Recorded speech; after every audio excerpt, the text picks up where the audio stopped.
Do you understand the words that are coming out of my mouth?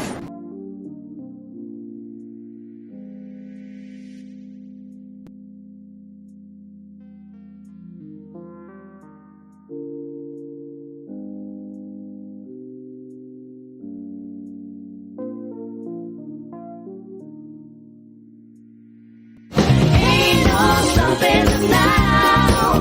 We're on the move. We're on the move. We're on. Ain't no stopping us now. We're on the move. Yeah. Oh my god, it's a 4-2-5 defense. All you gotta do is blitz more. All they gotta do is fire Eric Glenn, and then they can start winning again. They're so stupid.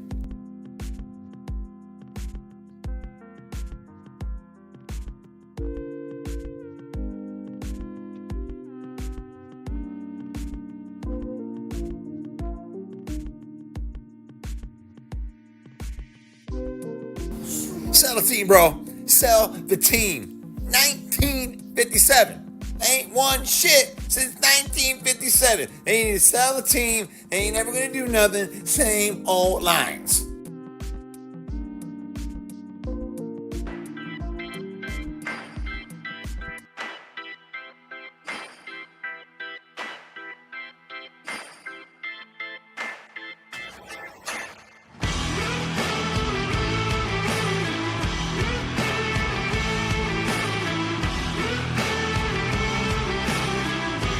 Yeah, you're just killing me, lady.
Yeah. What's going on, ladies and gentlemen?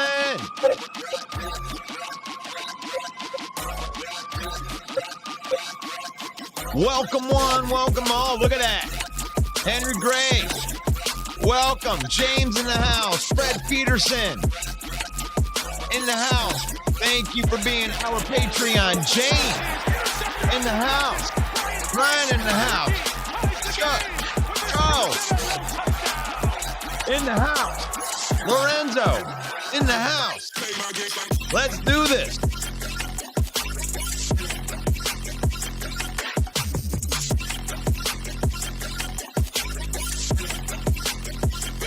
Oh, yeah, it's Pickem Friday. I'm so jacked up I am jacked up right now. It is Friday right here. It is Football Talk with Russell Wayne. It is Pickem Friday. While we are broadcasting live right now into Detroit Lion News, we are broadcasting live into Mike the Bear Fan.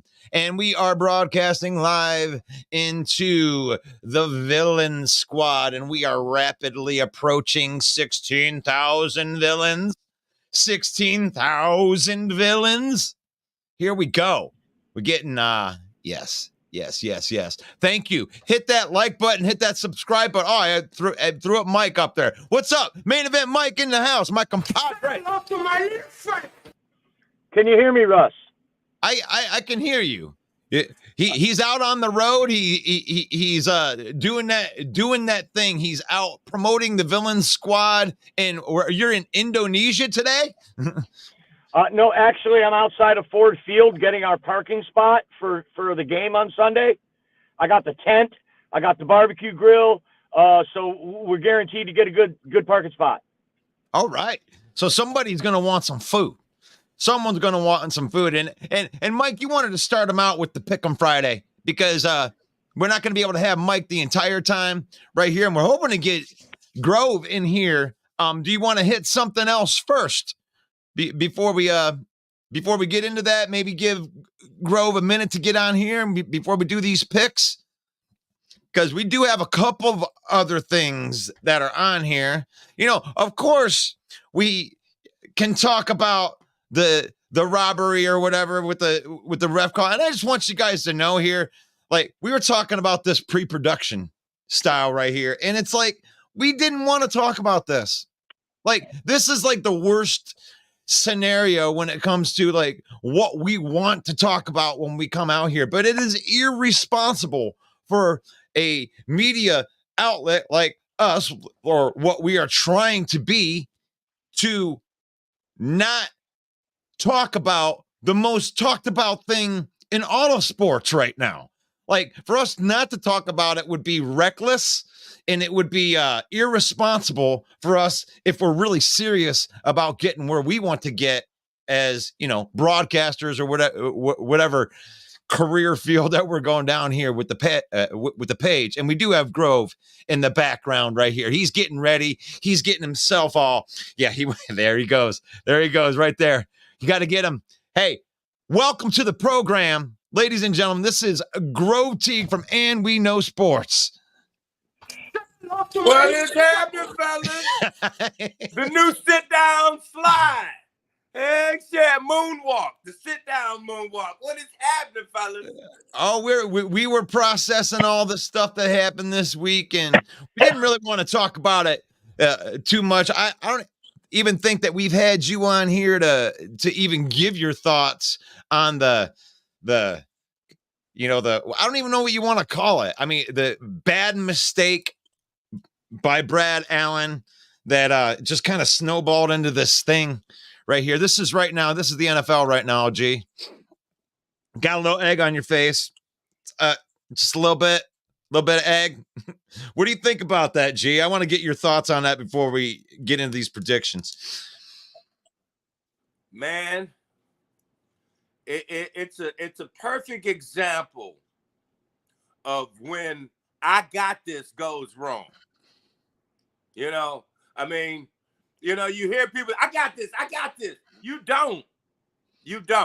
Okay.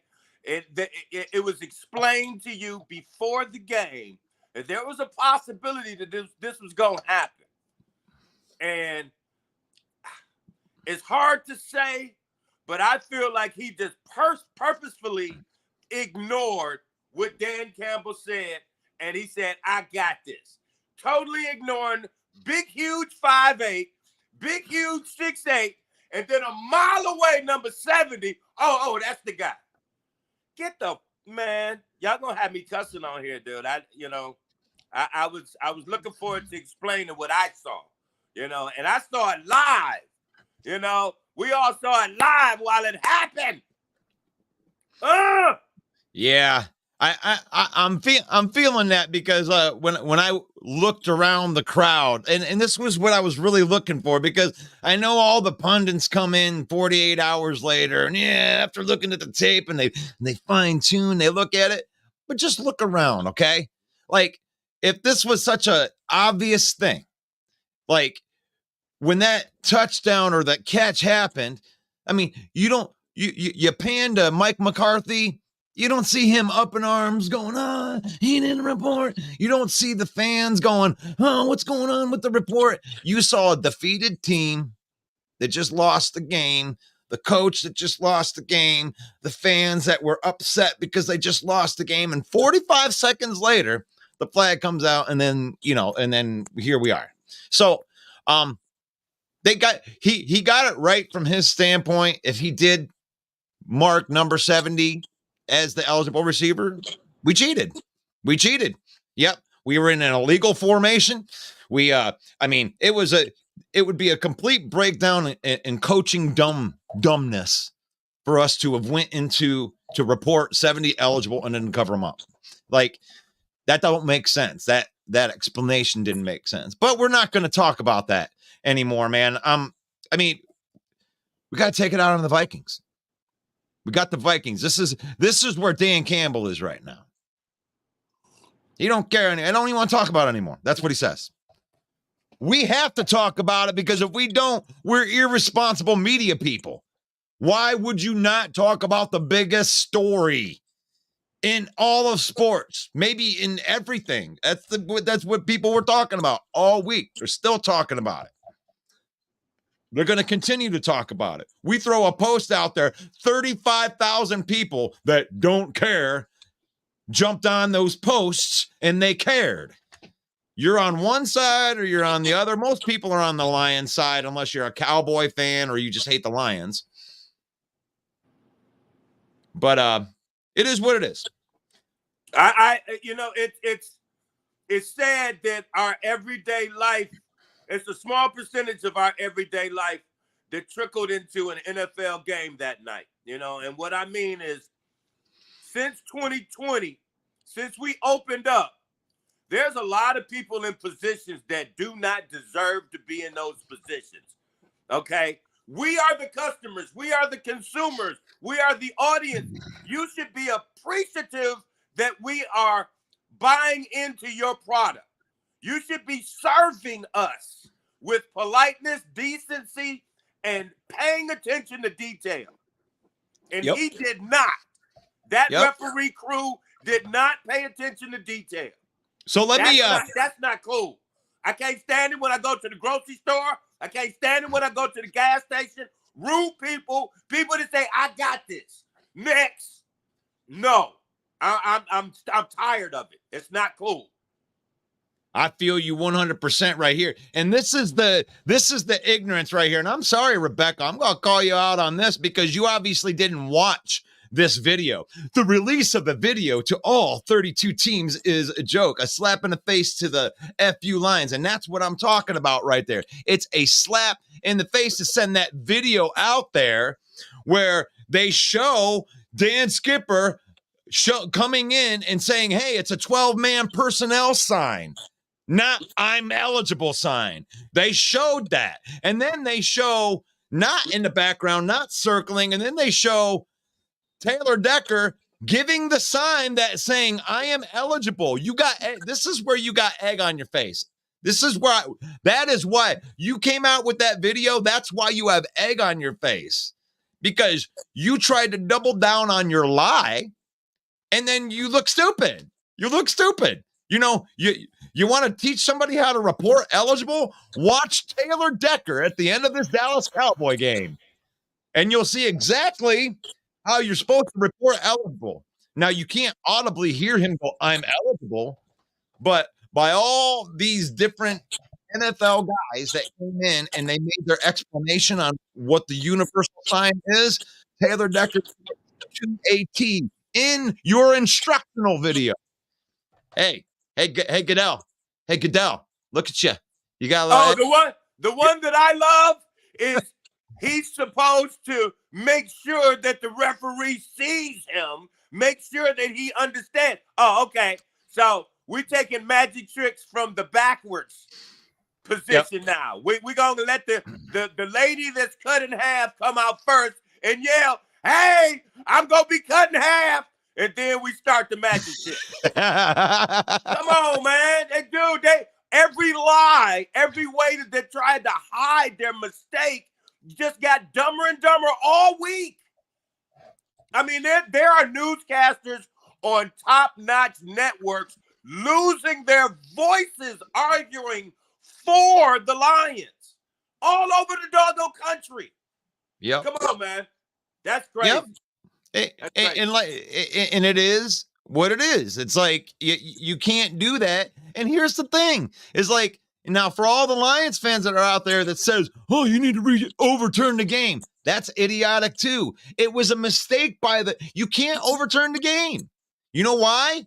because Brad Allen messed up. If they overturn the game, then it's Dallas that gets screwed over. You, Brad Allen, you put yourself in a trick bag and you couldn't get out of it. And you took the way out of it that was the only way to save your career was to say, I didn't mess. It wasn't me that messed up. But the thing is, you couldn't overturn it. You got the call wrong. You screwed over the Lions. And if you were to overturn it, you would have screwed over the Cowboys. And they would be here doing this same thing. And they would have the right to. They would have the right to. That's the problem with it. It's not that the Lions got screwed over again. We're used to this. Batted balls out of the end zone. It was a catch. We're used to this. Fail Mary. We're done with all that. The idea is the referees were not they're not doing their jobs right. You know, if you make that mistake, then somebody's getting screwed over. No accountability. No accountability. You took it away from the football fan that wanted to see Dak go down. 22 seconds left, down 21-20, be the MVP. No, but you'll just take that. You'll just take that and just be like, shut up, Lions fans, you're crying. We're not crying because we lost.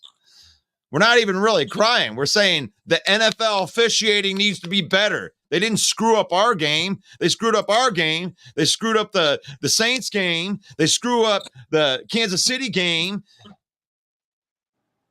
You screw up all over the place. It's not just us.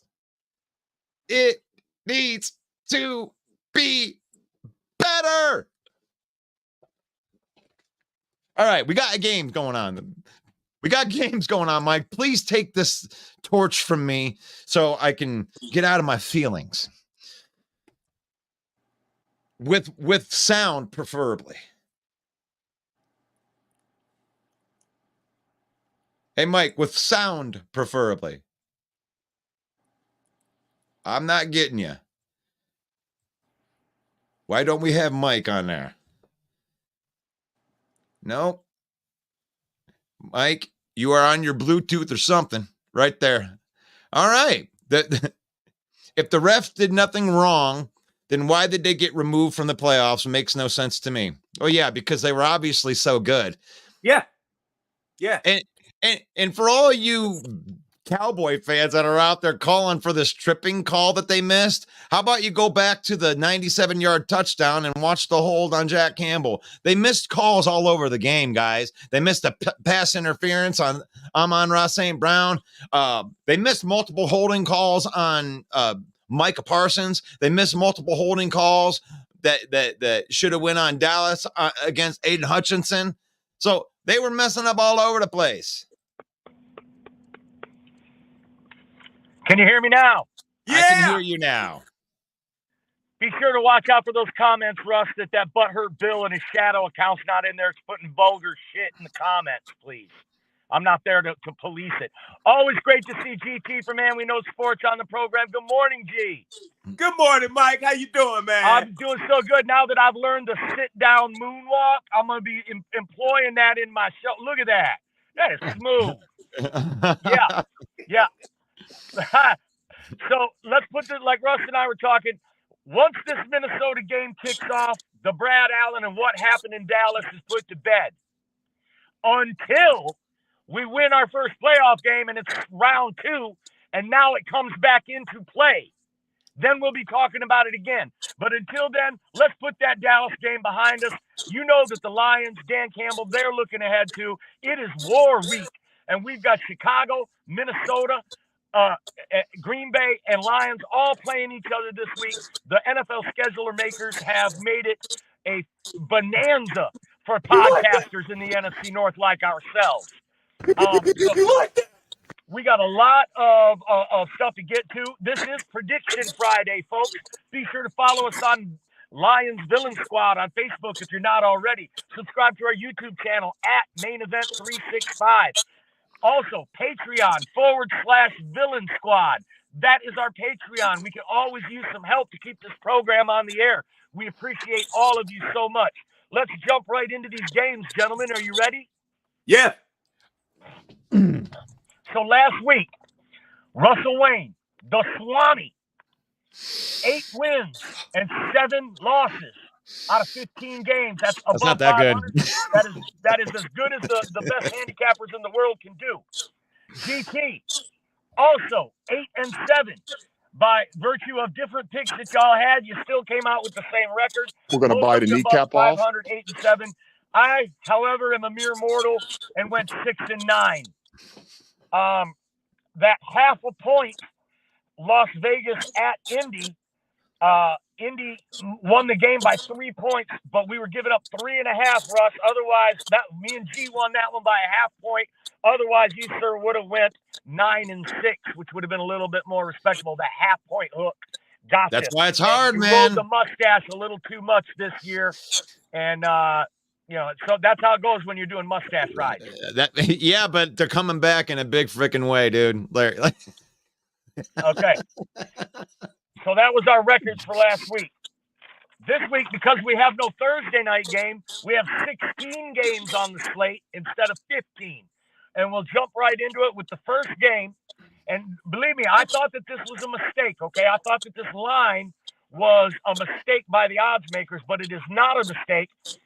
This is because Baltimore is not going to play most of their starters in this game. Pittsburgh Steelers at the Baltimore Ravens. The Ravens are at home, and they're getting 3 points. It's Baltimore +3. Pittsburgh playing for all the marbles to get themselves in the playoffs. Baltimore resting everyone. Locked it up already. Pittsburgh at Baltimore +3. Russell Wayne, who you got? Baltimore +3. Give me Huntley. Give me Huntley and the 3 points. No, wait a minute. No, I want Pittsburgh. I want Pittsburgh. No, I want Mike Tomlin. I believe in Mike Tomlin. Tomlin time. It's Tomlin time in gosh. December, my friend. Hold on. Wait, hold on a second. And I'm going with Pittsburgh. That's my final answer. I'm also going to take Pittsburgh because it's Tomlin time. What do you got, G?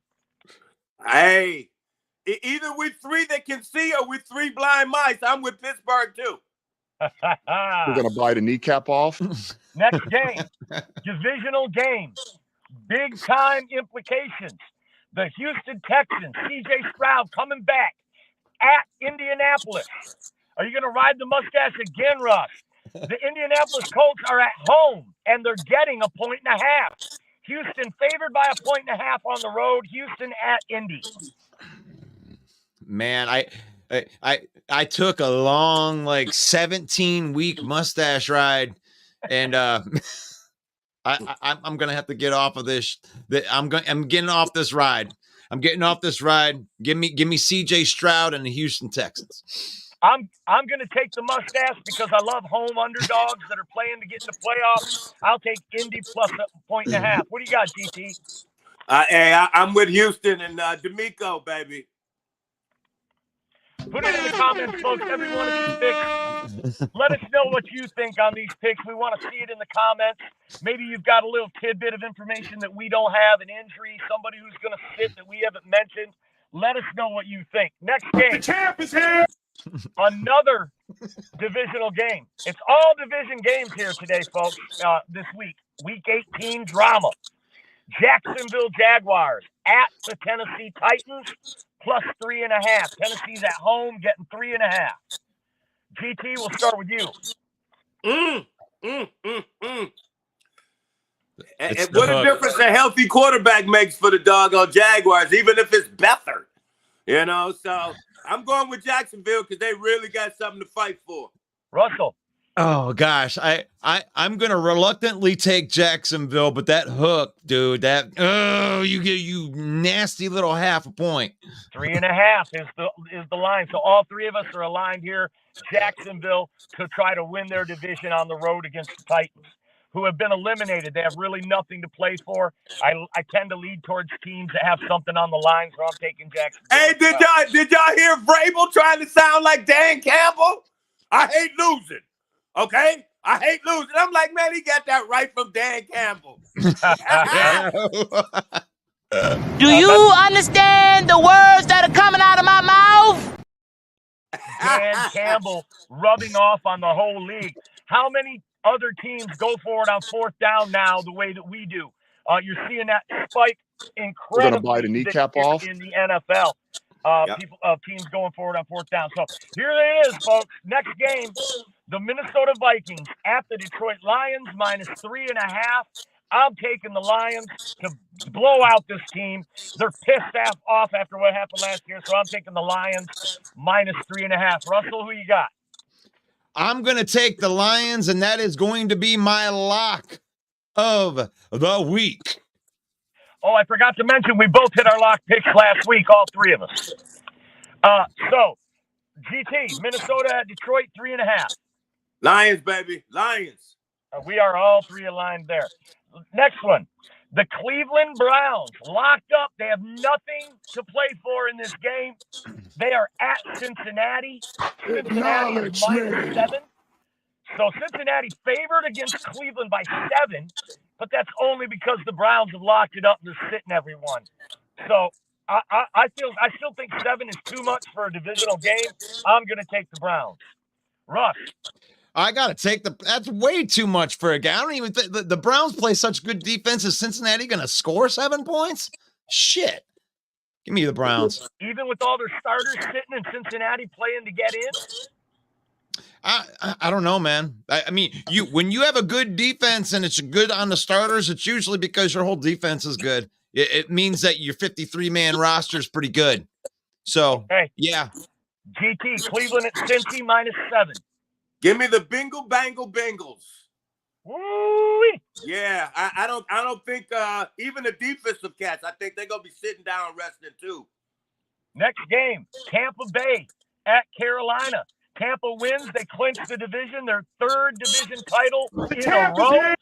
First time in franchise history the Buccaneers ever win 3 division titles in a row.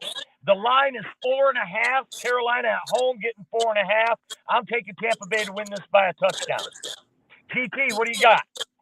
Tampa Bay is gonna be my padlock of the that's week. G's lock. All right. The champ is here. Russell. Yeah, I don't think that we've ever agreed so much ever. Like, I mean, yeah, give me Tampa Baker Mayfields. All right. Next, Atlanta at New Orleans -3. New Orleans wins, Tampa loses, they win the division. Atlanta at New Orleans -3. Atlanta looks like shit. They got smoked by the Bears. I'm taking New Orleans here. Russell, what do you got? Yep, give me New Orleans. New Orleans. TT. Woo! That's a tough one. What's the spread again, Mike? 3. New Orleans at home.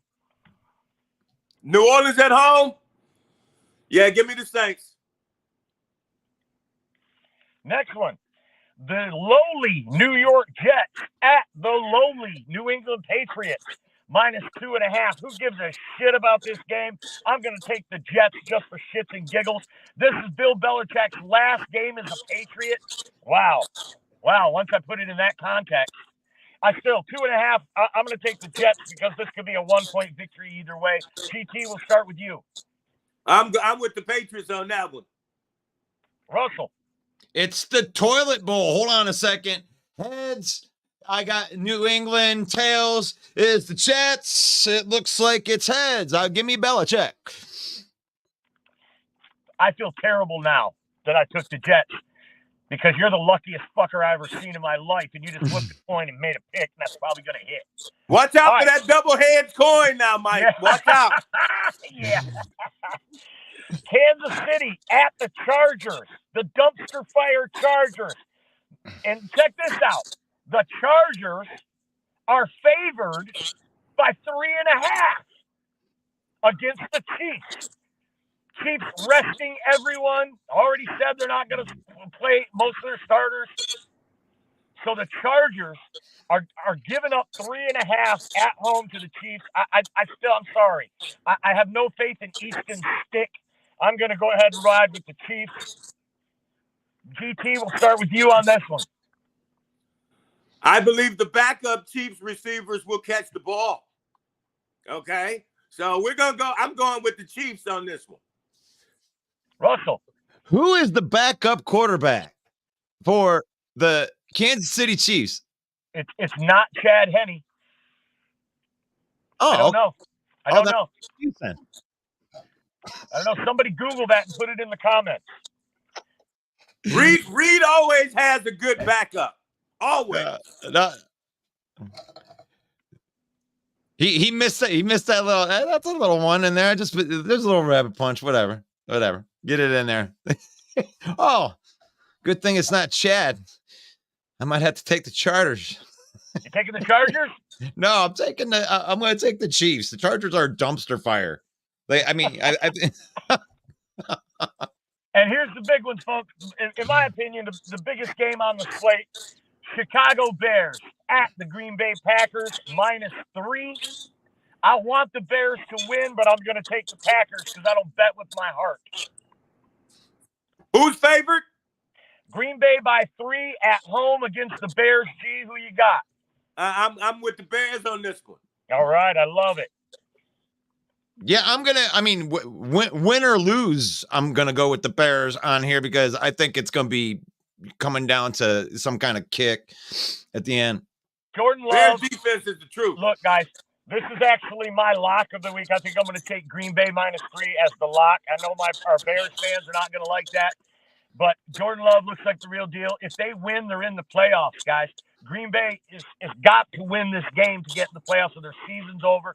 They're going to be haunted by what happened in Week 18 last year. I don't think they're going to let that happen against Justin Fields. Green Bay's going to win this game. Whether or not they win by 3, we'll see. But so you guys got Chicago. I got the Packers. Next, Denver at Las Vegas -3. Raiders favored by 3. Neither team anything to play for. I'm going to go ahead and take the Raiders because Sean Payton's a douchebag. Yes, he is. Thank you, Mike. Oh, my gosh, dude. He is just diminished on my list of coaches that I've liked, dude. That's like the last 2 years. Man, what? Yeah. Give me the other team. So she's taking whoever's playing the douchebag. All right. That's right. Who you got, Russ? Raiders -3. You know, I love this Raiders team with Pierce as as the coach, dude. Antonio! I mean, I love that kneecap biting mentality. Give me the Raiders. All right, Philadelphia at the Giants +5.5. I believe it's going to be Tyrod Taylor again, Russell. You've been riding the Giants. You've been hitting on the Giants all year. Now it's the last game of the year. Philly at the Giants. Don't you think Philly's going to come out just trying to embarrass them, try to get off the schneid and go into the playoffs on a winning note? I'm going to take Philadelphia, and I'm going to change my lock from Green Bay. This is my lock. They're going to beat the Giants by more than 5.5. Who you got, Russell? Oh, yeah. Hold on a second. Let me get this. I'm looking for my thing right here. Ain't no way I'm going to pick a team. Ain't no way I'm picking a team that has Matt Patricia as their defensive coordinator. Welcome to Saquon Barkley's biggest game of the year. Give me the G-Man. What do you got, G? Tyrod, baby. Tyrod, the spread beater. All right. So I'm of course, GT's going to take the G-Man. By the way, that is my amended lock pick. All right. Seattle at Arizona +3. Arizona's at home getting 3 points. Man, Seattle just keeps busting and busting and busting. I think they got to get right. I'm the idiot. I'm going to take Seattle on the road. Woo! GT, we'll start with you. Seahawks at Cardinals. Man, Seahawks can't stop the run either, man. I'm going with the Cardinals on that one. And I want to remind you, you went with the Cardinals against the Bears, and they got smashed. I know. I missed a week. I said it was the Eagles that I was. Okay, Russell Wayne, Seattle at Arizona +3. They're in a playoff race, dude. That Cardinals team isn't good. Yeah. Give me Seattle. All right, 3 games left on the docket. The Los Angeles Rams with Carson Wentz starting at the San Francisco 49ers. and none of the 49ers are going to play. I think John Lynch is coming out of the GM booth and going to suit up at safety. Wow. Rams at San Francisco -4. Wow. Wow. Wow. Wow. Russell. My San Francisco is -4 because they're resting everybody, right? Right. They're resting everybody, or they'd probably be favored by 6 or 7. So basically, this is a preseason game. Nobody of note is going to play because the game don't matter to either of the teams. I look for the NFL to try to take a little bit of the little egg off their face a little bit, and the 49ers are going to win this game. So I picked the 49ers -4, right? So I'm getting 4 points, right? Am I correct in that? If I'm taking the 49ers, I'm getting 4 points. All right, then. But we're going to leave it right out there. I don't even know. Maybe not. Oh, gosh. I think that they are getting 4 points, and it's just kind of one of those things. There you go. Yeah, Niners getting 4? Yep. Yeah. Give me the Niners. No, Niners are giving up 4. Oh, Yeah. Oh God, that is good. That's good. Vegas, you're good. I'm still going to take the Niners to win this game. That takes a little bit of the Roger Goodell egg off the face because it makes the call not mean quite as much. GT, Rams at Niners -4. Rams tough. Ooh, gosh, I'm picking against the fact that I'm going to come on here and I'm going to really have a hard time when the Lions win and the Rams win. I'll have a hard time. I'll come in on Monday with something with that. Rams one of the hottest teams in the league. My gut tells me that in games like this, when both teams have nothing to play for, the underdog usually covers the spread. But G's the only one that took the Rams in this situation. Next, Dallas at the Washington Commanders +13. Dallas on the road, divisional game. The Commanders can't cover a spread all year, and now it's 13. Russell Wayne, I know you love them big point spreads. Are you going to risk it on the Commanders? I am, and I don't even care if I lose. There's zero chance that Dallas will ever get a vote from me ever again. Give me the Commanders. Give me the Commanders to win. GT, who you like? Oh, yeah, give me the doggone Commanders. I'm going to take the Dallas Cowboys. All right, last game, guys. And this is the last Monday night game of the year. The red hot Buffalo Bills at the Miami Dolphins +2.5. The winner of this game will win the division, folks. Isn't that Sunday night? Is it Sunday night or Monday night? I think it's Sunday night. I don't think it's any Monday night. All right, my bad. Yeah, you're right. Sunday night. Last game of the season at any rate. Buffalo at Miami, G, +2.5. Give me Buffalo! And Russell Wayne. Miami's getting 2.5. No, yes, that's right. Miami is getting 2.5 at home. Miami definitely has trouble playing against teams that actually play defense. So, yeah, give me Buffalo. I'm also going to take Buffalo, but for a different reason. Bradley Chubb is out. They're hurt across the defense. Xavier Howard probably not going to play. So Buffalo's on a mission. They've had a shit year, but now they're getting hot going in playoffs. Trust me, folks, no one wants to play the Buffalo Bills right now. Nope. So all three of us are aligned there. And as you said, Russ, I've never seen a week where we all agree so much on some of these games, and that scares me a bit.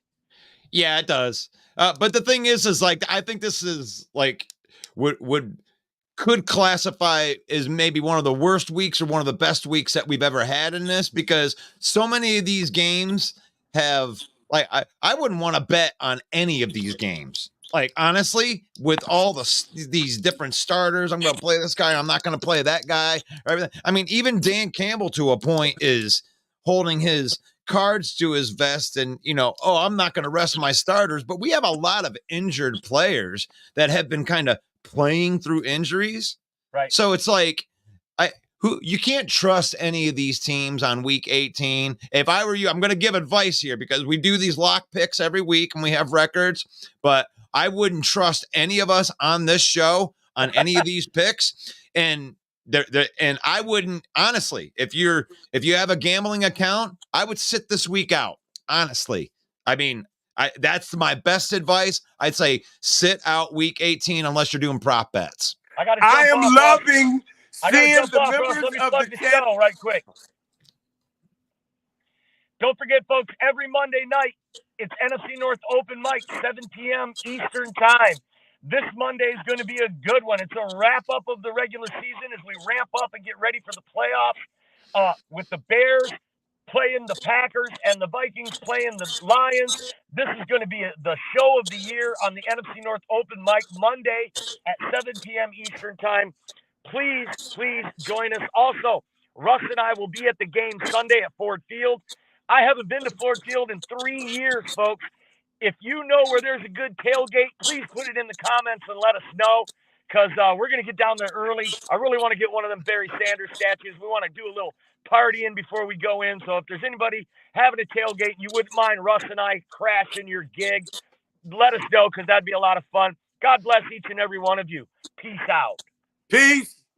Oh yeah, that's main event Mike right there, man. He's doing it right on Monday night, but he's so good at trash talk that he ran all the people out when we started winning. So it kind of turned into like a couch therapy session where we got feelings involved and everything. It was fantastic. Therapeutic, right? Yeah, it was therapeutic. So now that the Packers are winning a little bit and the Bears are winning a little bit, they came out and their feelings are they're out of their feelings a little bit.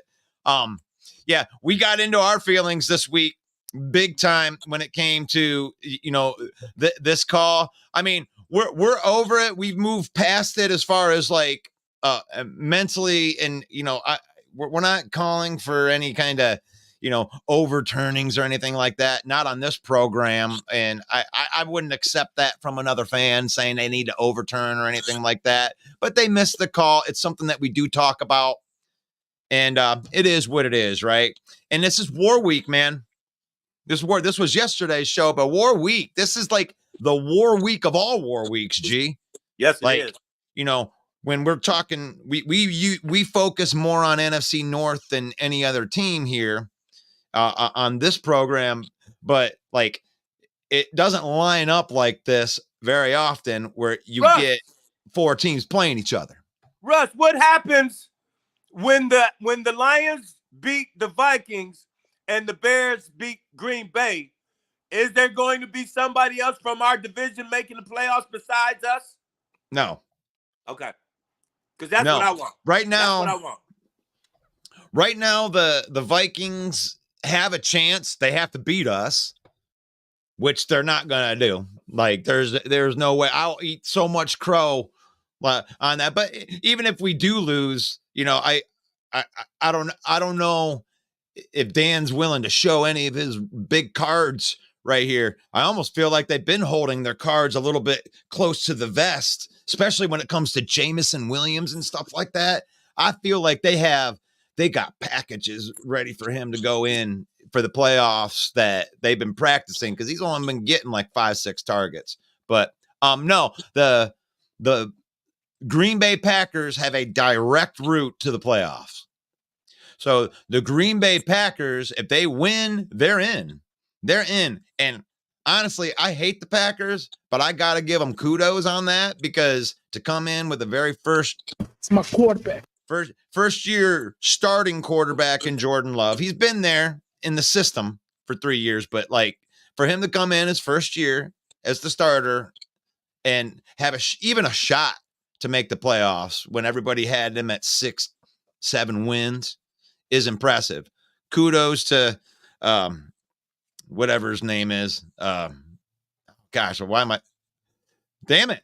Why am I thinking? I'll just yeah,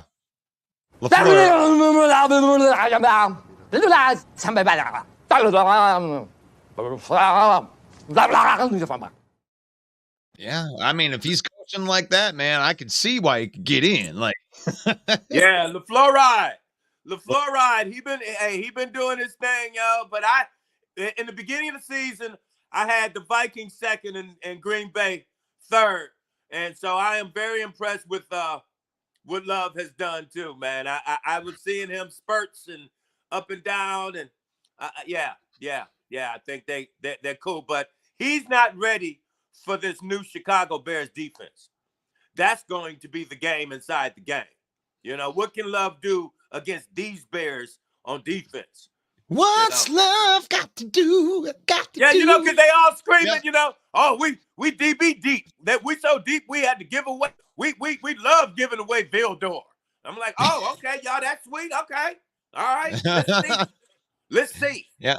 And they got younger. You know, it may not even be a better player. I mean, what you want is guys on rookie contracts that are, you know, the solid core of your team. Yeah. And Vildor, I mean, he played his spot. He's a good run defender. He's not good out in the coverage. He got burnt in the last game, you know. But it is what it is. Almost all the Lions are Pro Bowl bound. That's a good point. The Lions going with five guys on the starting lineup. Panay Sewell, best right tackle in the game, according to PFF, and it's not even really close. Frank Ragnow's the best center in the game. I think both of those guys are going to be first team all pros as well. Sam Laporta making it as the starting tight end. And that's very, very impressive for a rookie. And he may even be a first or second team all pro in his rookie year. And I think that he should be in running for rookie of the year. Defensive rookie of the year or rookie of the year. I know CJ Stroud was up in that, but he's missed a few games. You know, it's like what Laporta has meant to this team. And who was the other one? Jalen Reeves-Maybin, making it as a special teamer. And he's been great. And then we have all kinds of alternates. Like it's you know, Gibbs, you know, Montgomery, Goff. Yeah. It's beautiful. Amon St. Brown. Yeah. We got 12 angry men playing not to play in that Pro Bowl. That's what I told Fontaine the other day. You know, we were really hyped about having these Pro Bowlers, but I'm like, dude, we go deep into the playoffs. They will not be playing. Right. Yeah. And in here, I got to slip this one in against all my little green. Hey, I'm going to go through this section now. We're going to talk about all the Green Bay Pro Bowlers. And now we're going to talk about all of the Chicago Bear Pro Bowlers. Congratulations to Montez Sweat. You like that? What did he play? 4 or 5 games, if that? Oh, well, I mean, he was leading the Commanders in sacks, and then he came to the Bears and he led them in sacks. And hey, Steve, we're not talking about alternates. You don't have any starters. The Lions have 5 starters on the Pro Bowl. Wow. And yes, Steve, the Green Bay Packers, Rashad Gary made it as an alternate, and I don't know who the other person is. Who's the other person, Steve, that made it as an alternate? Yeah, Steve, if you know who the other alternate was, man, can you put that in the comments, or any A-Dub too? A-Dub's out there in there. Tell me who got who the other alternate was for the Green Bay Packers, because I was just a little clown thing right there. But like, it's very, very weird for me not to see a bunch of Green Bay Packers on the Pro Bowl squad, even though the Pro Bowl doesn't even mean anything. I mean, it's a popularity contest with everything, and I understand that. It's the All Pro.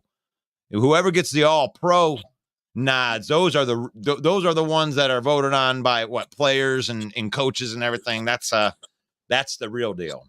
This Pro Bowl stuff, I don't care that you can put some shorts on and jump off a trampoline and catch a ball. I don't care. I mean, to me, it's way better than, you know, them going out there and risking injury and trying to play a man's game being coached by a guy that's never coached you before. I don't like that idea. Like, do you expect that to be good? Did you expect that to be good? Like, oh yeah, hey GT, it's nice to see that you're one of the best players in the league. Hey, let's play on a team together, even though we've never practiced together before. Yeah, I'm sure we can get it together in a week. Let's relive gym class. Wow. Yeah. Yeah, so I'm glad that they just turned it into a glorified, hey, look, hey, smile for the camera. Like, that's good. That's what the Pro Bowl really is. Take the most popular players, take some pictures of them, get some social media content out there for all the guys being like, Lions rule. Like, yeah, that's what it's for. Yeah. Paul Peters, you're about ready to get banned from this. I mean, we don't go there, dude. I'm just going to go ahead and block you because, wow, you're an asshole. Paul Peters is an asshole. Discovery. Ban user and delete all the comments. No, my people don't need to see that. My people don't need to see that. I mean, who are you? Really? You go on to people's shows at 11 o'clock in the morning and you start putting, like penis jokes in there? Come on, guy. Really? Have some class. Have some class, dude. Oh, my God. Wow. We're going to bite a kneecap off. The champ is here. The champ is here. I know you have to be a Green Bay fan, so yeah, you. The champ is here. That's the Lions right now. Yeah, in your face, Paul Peters. This is for you, buddy. The champ is here. You like that? You like that? In your face, buddy. What you got to come on there and you got to put a bunch of wiener jokes on my show when you're the actual wiener? Look at you. Look at you. You're gonna make fun of people's physical stuff on a football show. Wow, you're so awesome. Wow, Goff is better than Stafford. That's what Gun Guy thinks. What do you think about that, Mike? What do you think about that, G? Goff better than Stafford? Ooh, that's bold. Yeah. It's my quarterback. Yeah. Golf is my guy right now. Stafford used to be my guy. I'm Detroit all the way. And yeah. Hey, I'm fine. Hey, I gotta get my thing in there. When you got people that are this Paul Peters guy has been personally attacking Mike all show and show after show after show, and we keep on warning him not to put this type of stuff in there, dude. Like, I drop an F-bomb here every once in a while, man. It's all good. But you can't dog a man for putting penis jokes on there, and his initials are PP. I mean, he don't have much of imagination, Russ, so, just go ahead and politely delete him and get him out of here, Yeah. Let him do his PP somewhere else. Go PP somewhere else. Yeah, go Yeah. somewhere else. Yeah. Oh, man. But for everybody that's out there watching for the first time, this is Football Talk with Russell Wayne. We do this in the mornings. This is so cool how this thing has evolved, at least from my perspective, and it's evolved differently from your perspective, G, because with And We Know Sports, you guys got that brand up and going. And but we've been having these morning phone calls. I mean, the best one that I ever remember with you was the conversation that we had about Eric Ebron and Aaron Donald on draft day. I remember where I was when I was driving through Mount Morris, Michigan, right down Saginaw Street, and I pulled off to one of the side roads because you told me they drafted Ebron, and I was like, no! I wanted Donald. And then we cried a little bit. We had ourselves a moment, and then we looked up some North Carolina Ebron stats, and we were like, it could be good. It could be good, G. Another weapon for Stafford. And it is what it was, and we happen to be right on that pick. Like, and Aaron Donald turned in. I mean, could you imagine of having Aaron Donald and Sue here without Ebron making another push. Yeah. But that's how long we had been talking about doing these things. Like, man, we just had some of these conversations. We just need to turn the recorder on and we could have a podcast. And and 2020 did that to a lot of us. It made us just kind of come up with things that, finding ways and new ways to make money, new ways to try to make a living that's out there. And that's what that spawned into, and we know sports. And from my perspective, spawned into this main event 365s, which turned into just football talk with Russell Wayne. And here we are every morning at 11 a.m. talking football. Mondays, we do the review preview. And obviously that's only going to go for a couple more weeks until we get into the off season. Tuesdays, we do the PFF Tuesdays. All the nerds, all the good nerds that are out there that want to get in deep and into the deep stats right there. You want to look at the stats, and we compare the stats that everybody knows about and kind of fuse them together with the stats that PFF provides and try to tell a story. And I think it's a fun exercise. I know a lot of people don't like PFF, but Wednesdays is our Lions Day. That's all Lions Wednesday. We talk all Lions. We have to have one homer day. Leave us alone.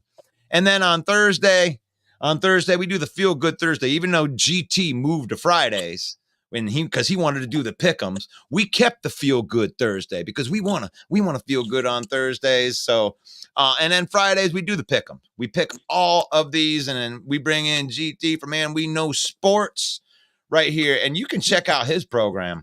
Yeah, every Thursday night, 7 p.m. on High Dimension Networks on Roku, and then you can go to www.higd.tv and see it live on Thursday nights at 7 p.m. Eastern Standard Time.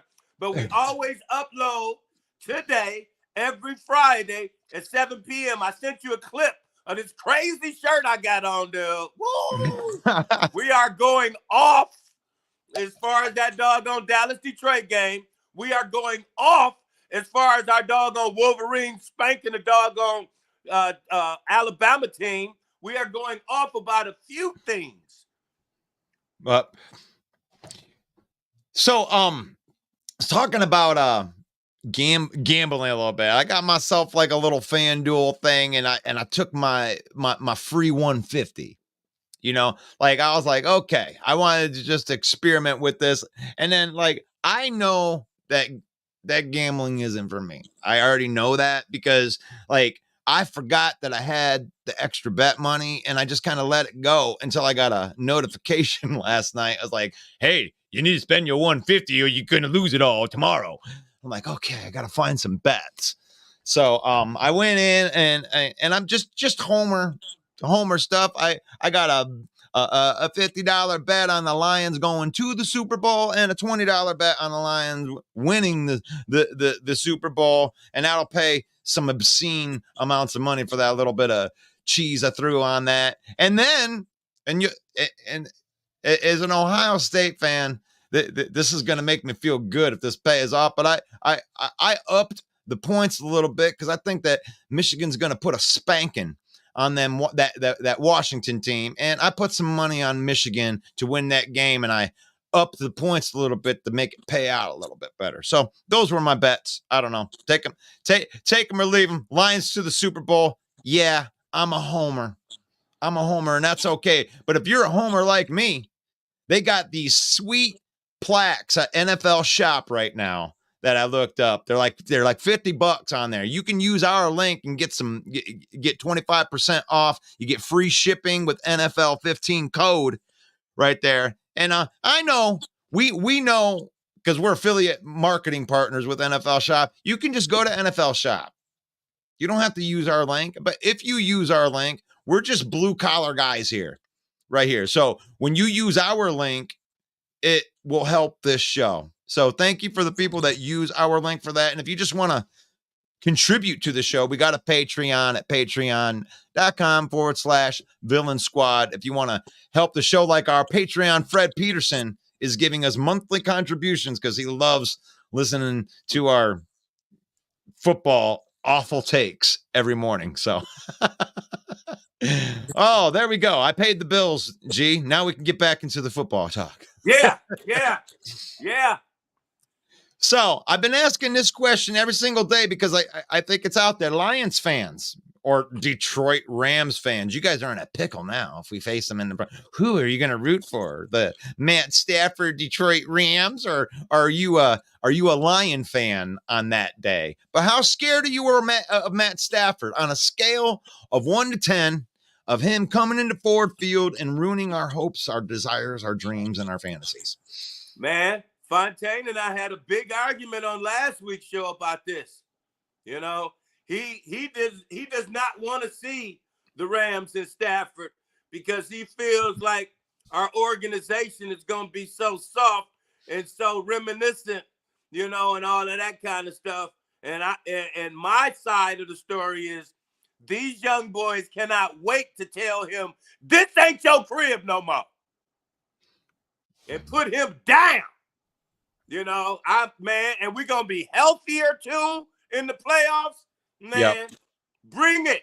Yeah, it. I love Stafford. I'm so proud that I was there throughout his whole journey to see how we had a horrible front office not giving him what he needed. And he was still in the top tier of quarterbacks just about every year. And then his first year he goes out there, he's with a coaching staff. He's with a GM that's building stuff around him. And he falls right into a great doggone defense and wins the Super Bowl. That's my cat. That is always going to be my cat. But not against the Lions.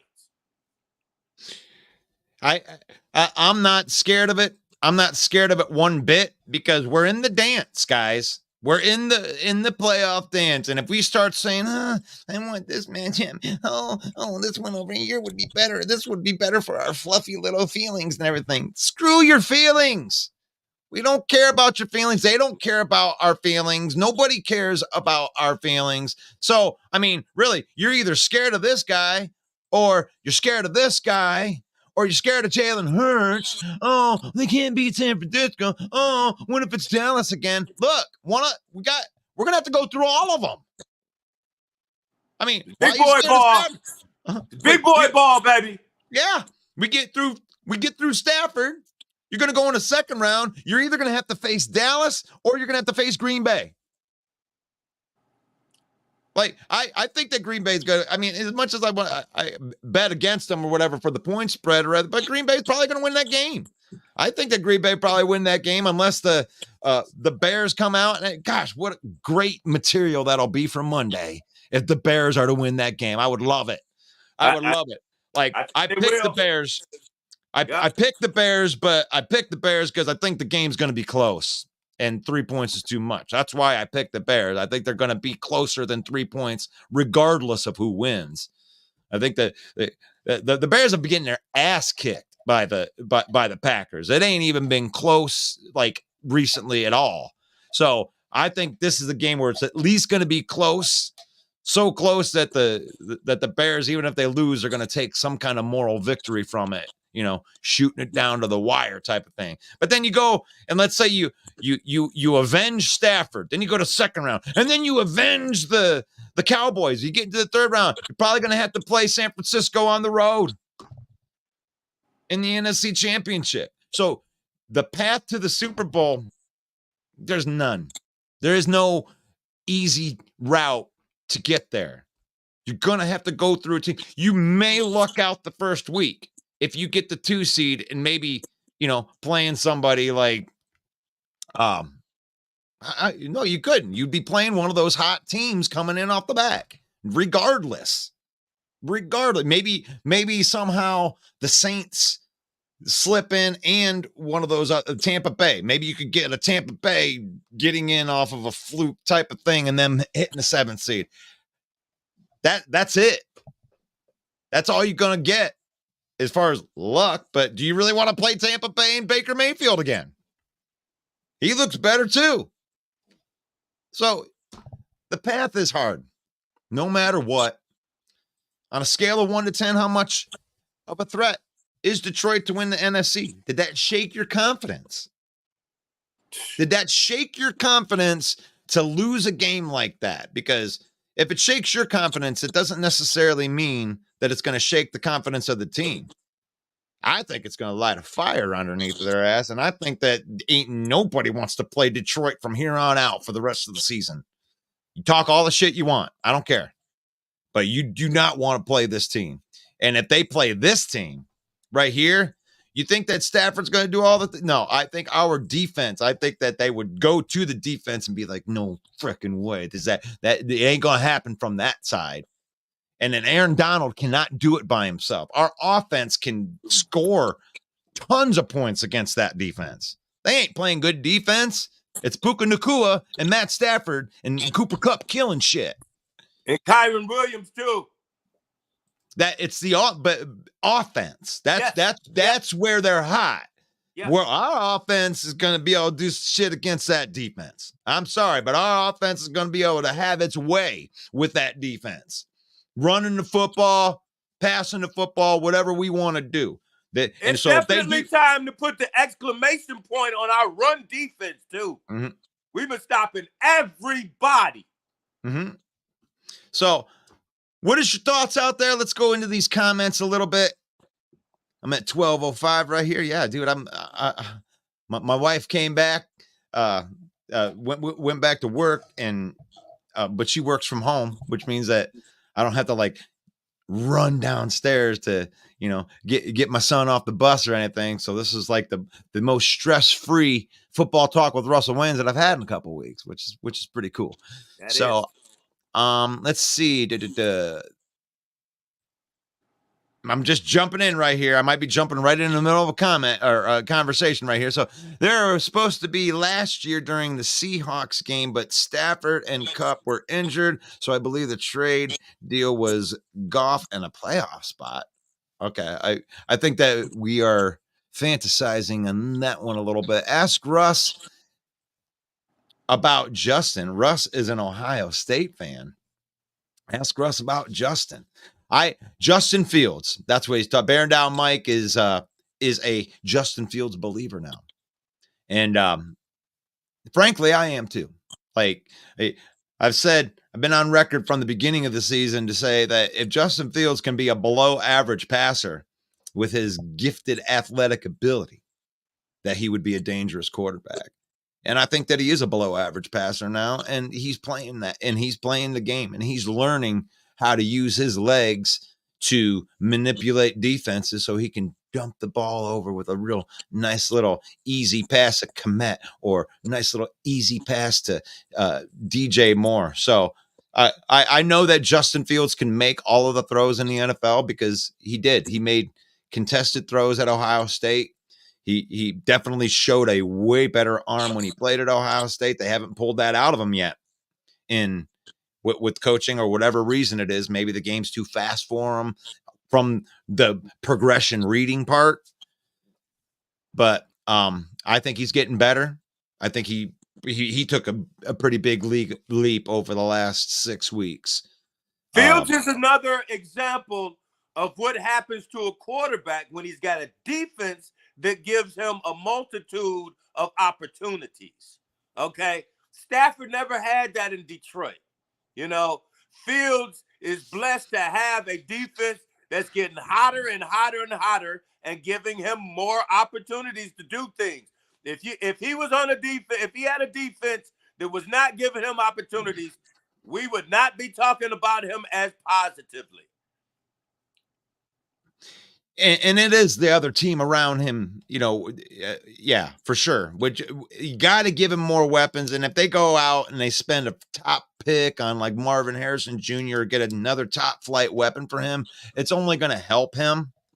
I still believe that they draft a quarterback because, and not necessarily because of Fields being good or bad. It's because you're at the end of your deal now, and you're trying to build a franchise that's like 5 years down the road when you're a GM. So I think that Ryan Poles is going to want to pick his own quarterback, and he'll either trade Justin Fields or they'll just keep him on the team and use him as a weapon threat and, sell him to the highest bidder that's out there. But you got to pick your own quarterback. You got to get a quarterback on a rookie deal. And then you have that amount of time. If you have the whole team built around it, then you have that amount of time, however long that rookie deal is, to add extra players and to, build your championship caliber defense. That's the winning mindset with that. Like even Patrick Mahomes going through that, with him losing Tyreek Hill, they have not hit the bad end of that contract yet. Even though it's $50 million, oh yeah, $500 million, G. No, he didn't. It was like $12 million for the first year. It was $25 million for the second year. And now these cap numbers are going to be insane unless they restructure him. But that's the cool thing about, having the best quarterback in the league, because whether it's $60, $70 million, it's worth it to have Patrick Mahomes on your team. Are you that sure about Justin Fields as a Bear fan? Are you Patrick Mahomes sure? Because that's what you're going to have to be by the end of this rookie contract, which you're going to have to decide whether you're going to pick up the fifth-year option now, this offseason, whether you're going to have to pick that up. So, I don't know. What do you think, Bear fan?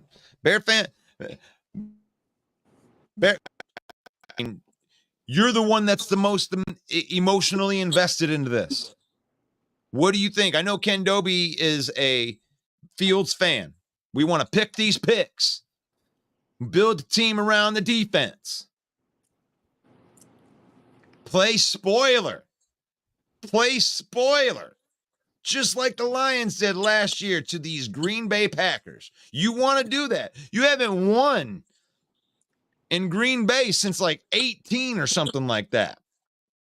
Like, I thought that 1,000-day streak was, or it got up to like 700 days with the Packers, us beating the Packers. The Packers streak against the Bears. Oh, my God. They haven't won in like 5 years. That's like 3,000 days. They need this win. The Bears need this win for morale just going forward. You want to feel like you progressed. I mean, this is the exact same situation that the Lions were in last year going into it. You're out of the playoffs already. And you know that your opponent has a shot to get in, and they got to go through you. They found out right before the game, too, the Lions.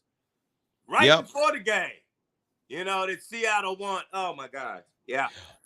And still came out and balled. I don't think that I've had a game that wasn't the Lions that I've been so interested in like this game right here. This is, besides a Lions game, I think this is the most interesting game that I've watched in years. Like, when it comes to the impact of what this game is going to do for the Lions, not just going forward for the, futures, the entire offseason of content that we're going to make is like, it's going to be based around what happens in this game. No one gives a shit about this game. It don't even matter if the Vikings win this game. We're still at the 3 seed. We could rest our starters and not even care about you, Vikings. You can't even get a moral victory out of that. You guys could win the game and not win the game. We don't care. Like, from a fan perspective, we want to go into the playoffs healthy and win a playoff game. I do not care about this game right here. Has so much impact on the NFC North. It's ridiculous. For the future of the NFC North. What is it going to be like? Can they get over the hump? Will they keep Justin Fields? That's how big this game is.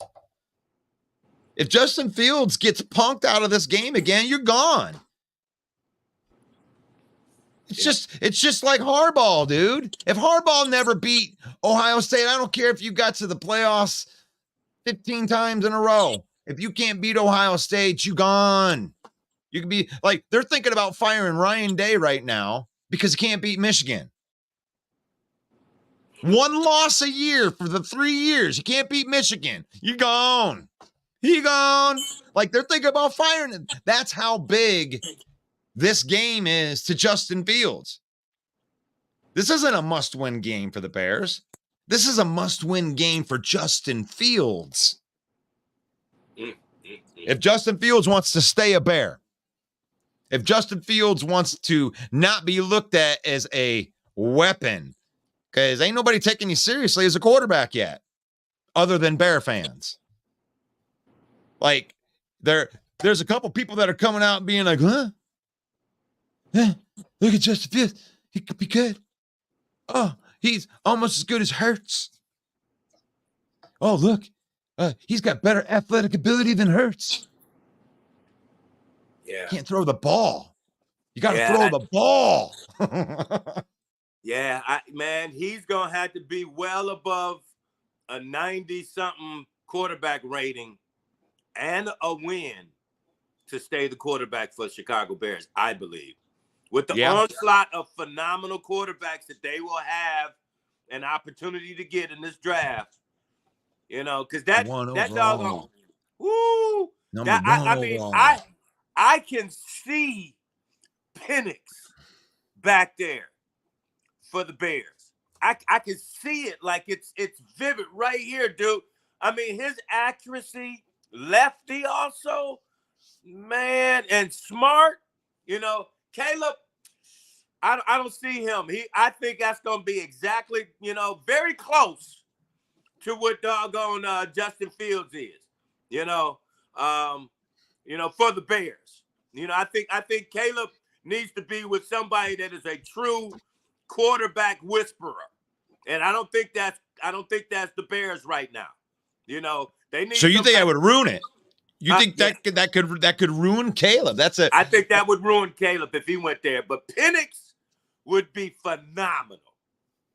Yeah, I think that he's gonna push his way. I mean, you know how the draft, the circus around the draft is. It's like so all the I love the mock drafts now.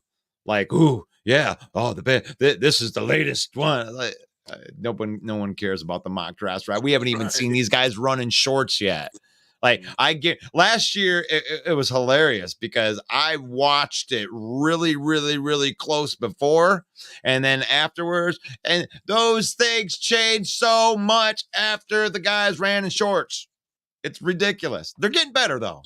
They are getting better at pre-drafting these guys, but man, you don't know. You got to interview these kids. You got to watch them out there against faster guys, because the NFL is a dog league, dude. Yes, it is. Yes, it is. And 1,800. You come in there as a quarterback thinking that you faster than everybody else. And Penix does not think like that. Penix is the smartest cat I've seen as a quarterback in college this year. He's the smartest cat. Do you think that, I mean, to me, I think that the Michigan defense is smothering.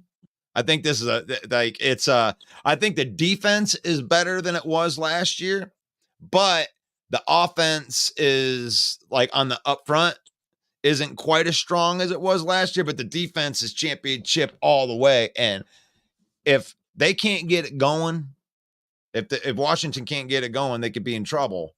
But you know what? I could be totally wrong on that. Lose my money, and Michigan could get blown out. And either way, Russ wins. I like it. Give me some money, or give me some. Give me either way. Yeah, Washington reminds me of what the Bengals would look like if they were healthy. You know, they got 3 amazing receivers, a ridiculous tight end that catches everything, and an extremely accurate doggone quarterback. That running back is cool too, but he got hurt against Texas quite a bit, and he needs to be 100% against this Michigan defense. On offense, man, Michigan has a problem with Harbaugh getting in his way, trying to make every single quarterback he has ever had just like doggone Andrew Luck at Stanford. You know, he's ever since he's had Luck, he's tried to make his quarterback the man. McCarthy is not that. McCarthy is flat out play action style. Got to get that running game going. Got to get them boys eating, and then play action. He can't be doing that drop back. That's the only reason it was close against Alabama. All that drop back passing. He is not that, yo. And Harbaugh keeps on trying to do that with McCarthy. And I hear all these dum-dums talking about he going first round. Man, if McCarthy goes first round, he will be a first round on the bench quarterback in the NFL. Yeah, I think that a lot of the first round. I mean, I don't know. It seems like it's Michigan Van that likes to blow up their own players a lot, but I don't see him as a first round talent right now. Like I mean, he reminds me of Brock Purdy in that way, because it's kind of like, wow, you got a loaded team around you, got a bunch of guys around you that are really, really good, and you're good in there. Like a lot can be said about Goff like that. You know what I'm saying? It's like, oh, well, he needs all these people. All quarterbacks need all that shit around. If they're good, they got people around them. Like, get out of here. You're not gonna find too many doggone quarterbacks in the Hall of Fame that didn't have sweet ass receivers. Right. And it's like, even the best quarterbacks of all time. There's a guy on my top 5 list that people get angry about, because Dan Marino is not on my top 5 list. Like, but Jim Kelly is, because it's when you look back, I don't care what your stats were. I don't give a shit that you threw for 5,000 yards. What I care is that you played in one Super Bowl in the AFC, and the reason you didn't get the more is because of Jim Kelly. I'm just throwing that out there. James says the Rams are tanking because the 49ers because Stafford don't want to play against Detroit in the playoffs, especially since Detroit is fired up because of the Dallas game. Yeah, wouldn't that be something?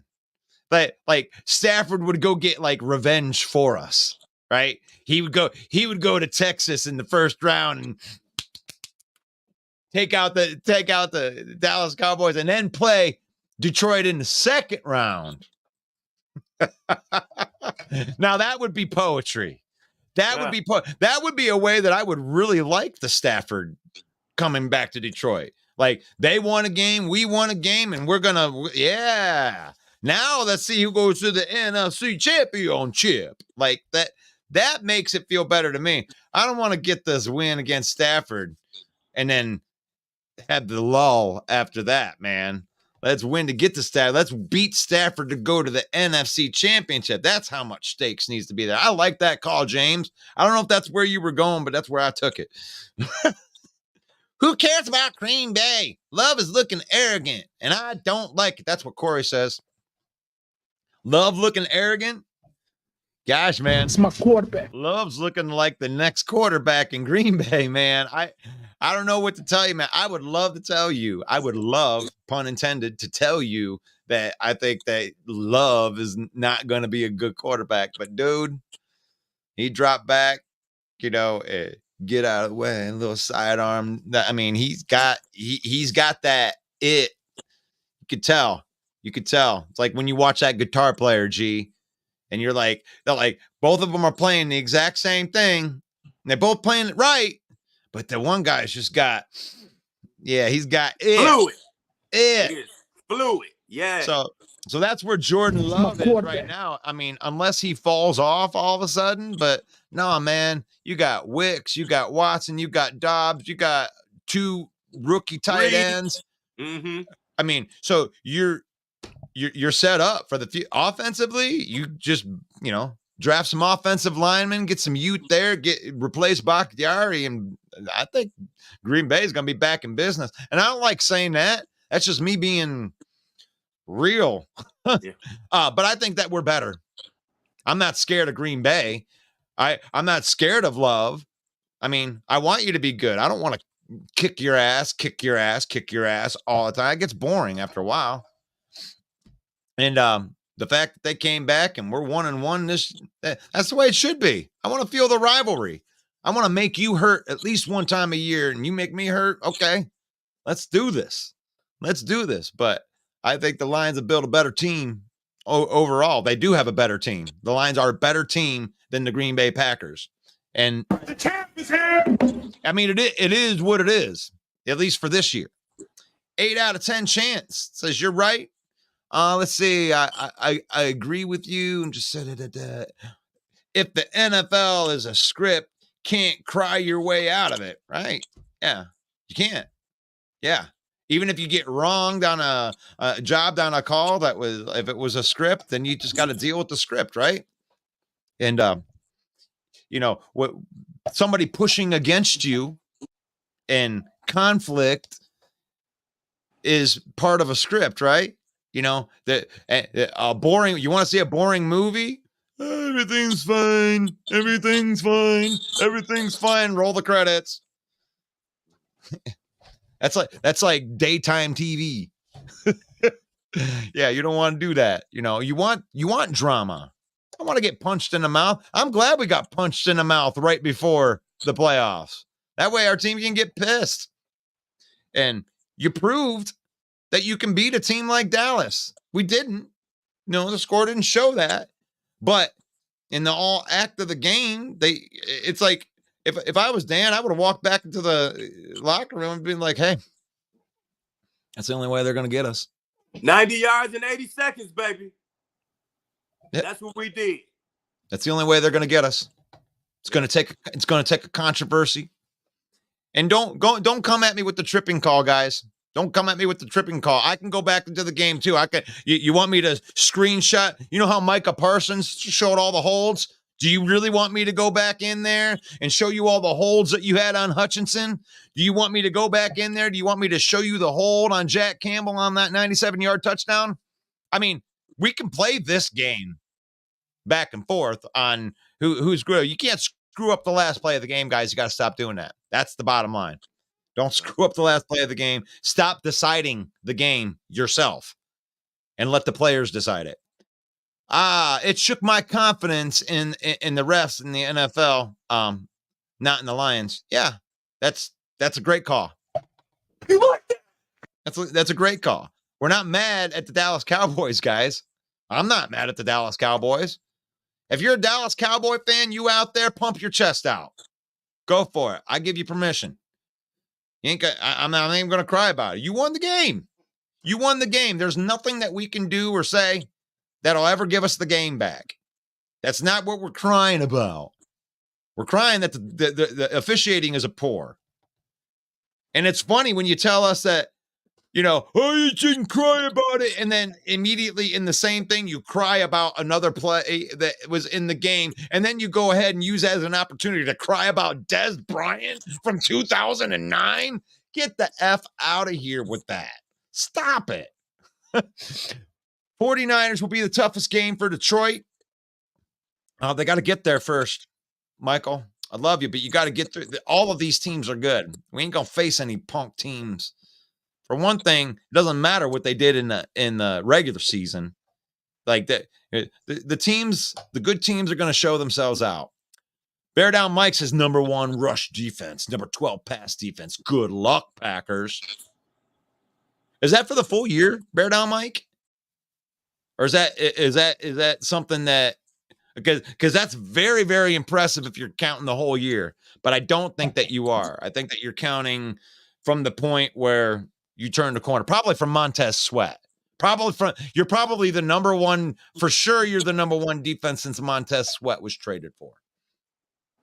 What a good trade that was. They paid too much, but it didn't matter. They got so much draft capital, it doesn't matter. It's like a billionaire going, oh, you paid too much for that car. Who cares? I got $1 billion. That's right. Whatever. Go, what? You need a second round? Yeah, take a second. Oh, you need a bunch of money? Here's some money. That good move. Good move. That's how you get good guys on your team when you suck. Corey Patterson says, I think Stafford doesn't want to deal with the media. It's not all about the team. I can't fault Stafford too much for the way he does the media. What about you, G? You can't really. No, not at all. I'm with him all the way. I'm with Stafford all the way until they play Detroit. That's my cat. And I got other thoughts for his wife, but him, I like him. I dig him. It's just that, it's one of them things, it's like, hey, if we competing and we brothers, I'm still trying to whip your ass. That's all it is. I ain't gonna lose. I'm not gonna lose no love on Stafford. Everything he's doing, I am in agreement with. I didn't really like the way how shady it looked, how he got to the Rams. That was a little shady. But there's still Stafford, yo. He's a talented brother. I like him. Rob says Lions would have to dominate the Rams game, and the NFL don't want us to go back to Dallas. Too much scrutiny. I look for a lot of bad calls and no calls against the Lions on third down. I agree. I agree with everything in there, except for the fact that I think the NFL absolutely wants us to go back to Dallas. I agree with my man, whatever his name is. I agree because the NFL is the referees, and it's gonna be so much pressure, dude. They gonna take us back to 2009. They gonna take us back to 2014. They gonna take us back to last week. All of that is gonna be pre-game, and that's ugly. That's not a good way to start a football game. To show you, the NFL, how insignificant your doggone job you're taking it.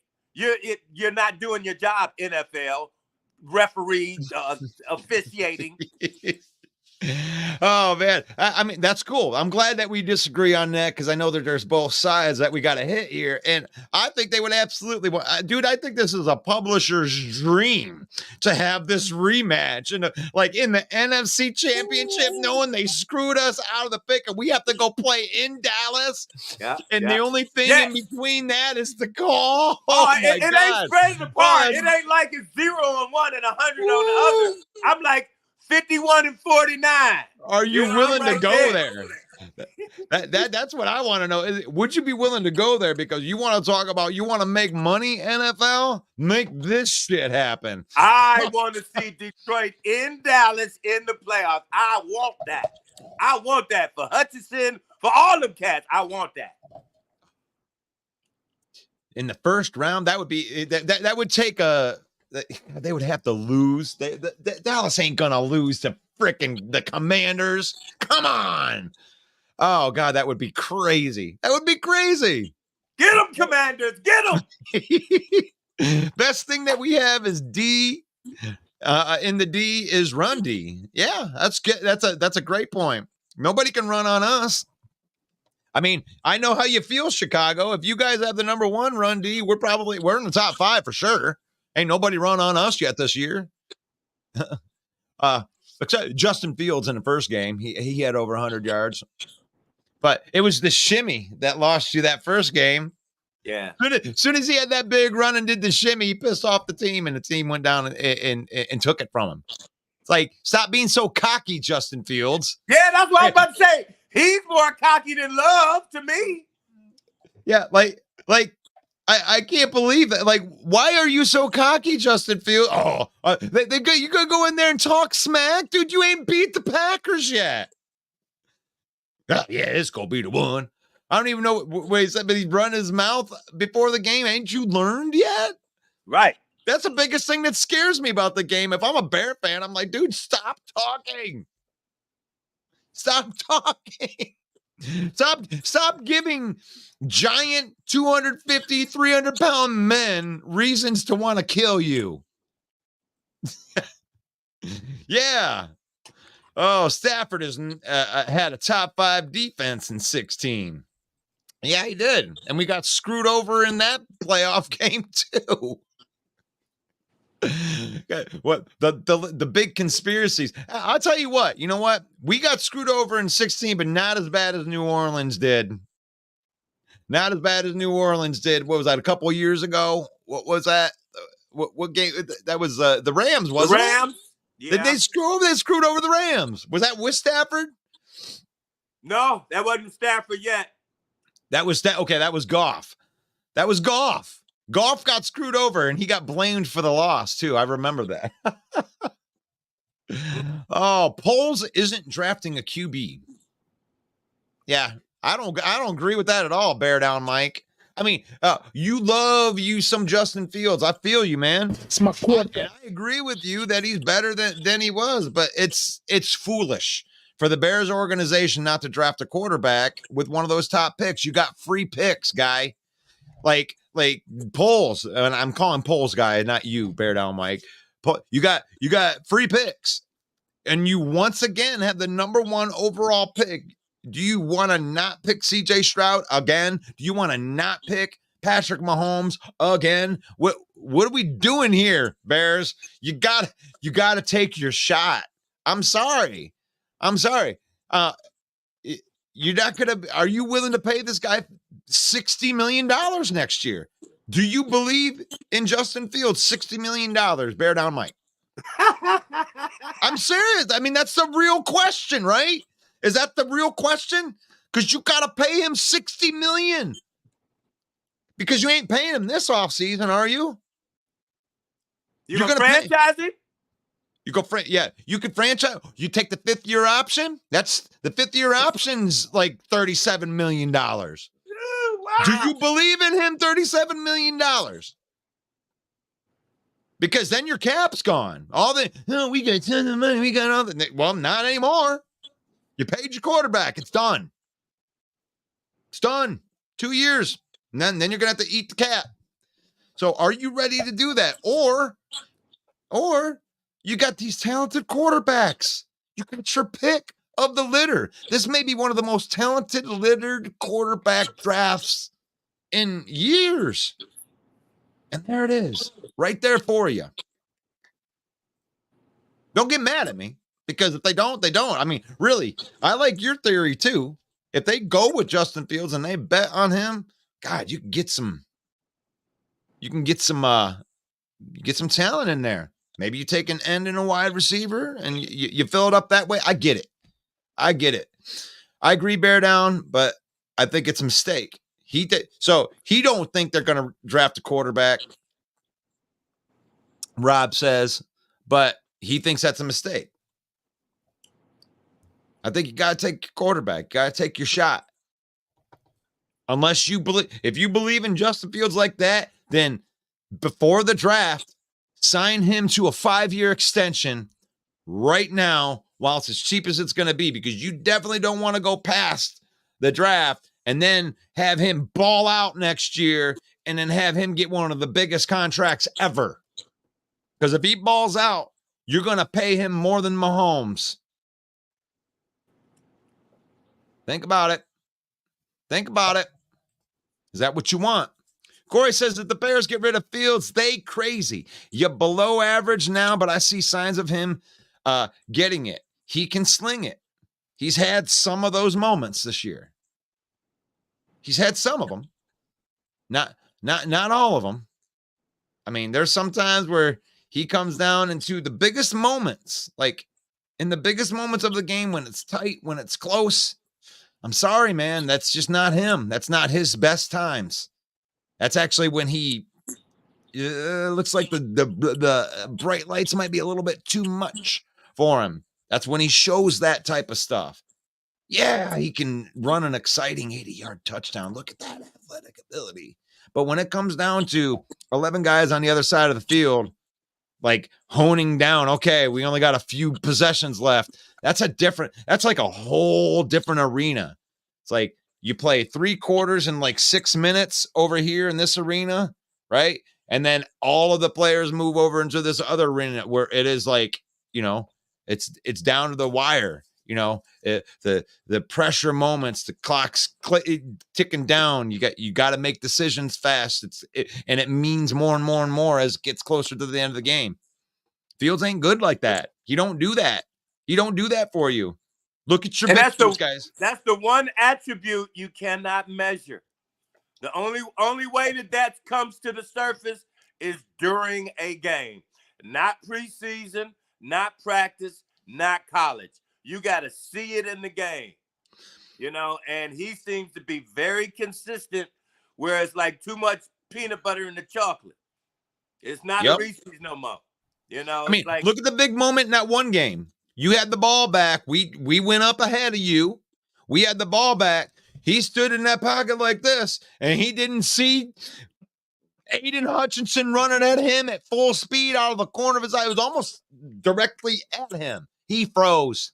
How many games did they have that they were up in the fourth quarter that they lost?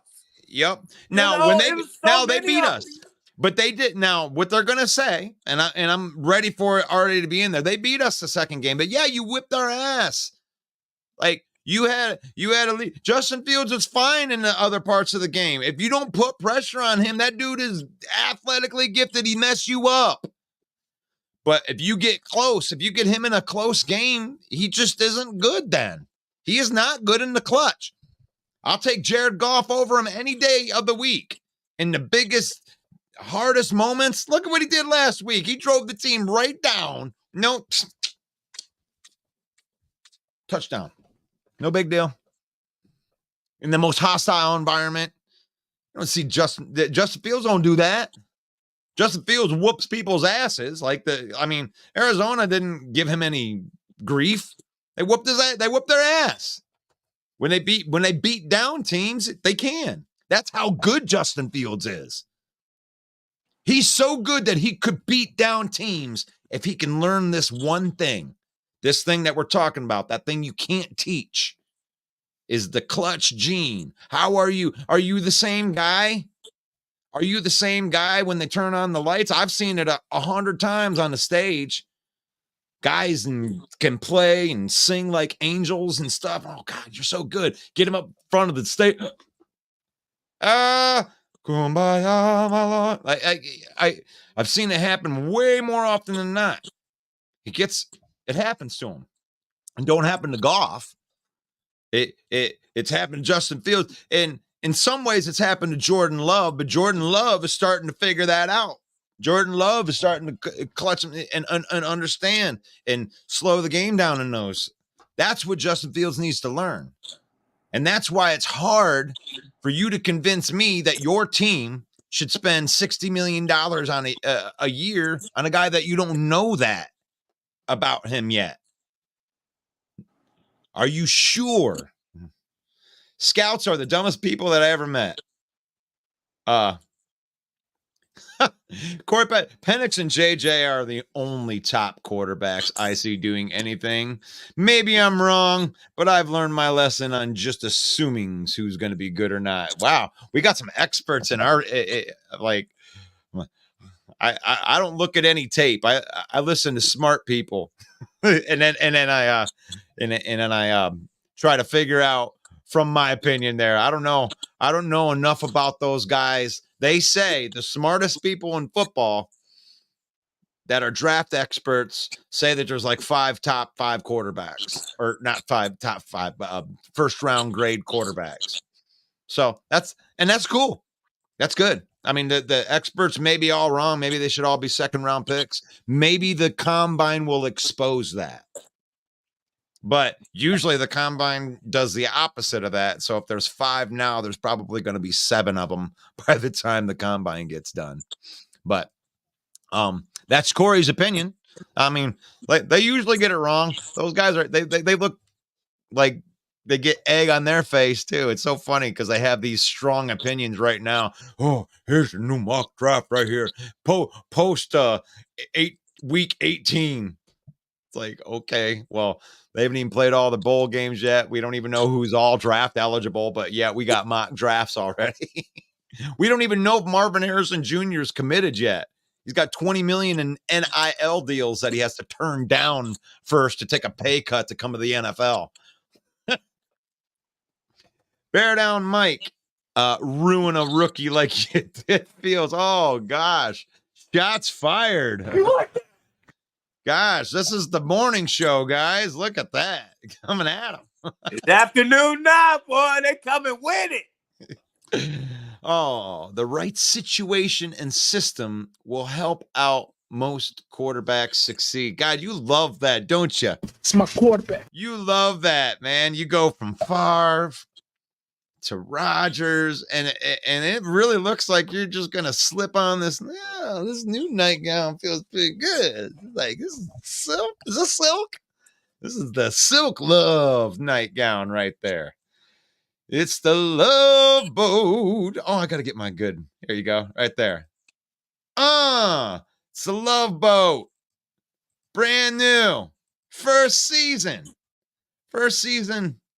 of the Love Boat. Yeah, you guys love that. You guys are loving it. You guys are loving it. Why? That's what Dan Campbell says all about that. I got to get some music in here now. We're going behind the screen. Because we're not up against it. I could do this all day. This is fun. It's fun being on here with you, GT. Thank you, man. Yes, it is. It feels good. Shooting the shit. Yeah.